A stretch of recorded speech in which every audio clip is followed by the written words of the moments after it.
Το έχει κάνει δημόσιο μπιτέ.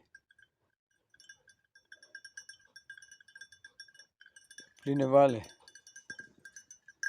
Έλα εδώ βρε Χαϊβάνι, εδώ είναι. Να, και εδώ είναι.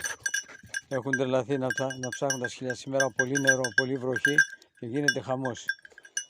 Εντάξει, άντε φάει τουλάχιστον. Εσύ δεν θες να φας? Έλα φάει και εσύ. Μπράβο. Έλα.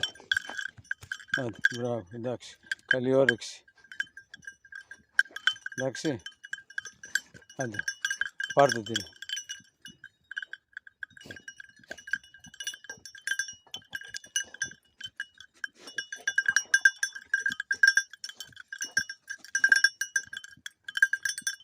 Καλά. Έβαλες τώρα εσύ το κέτσαπ.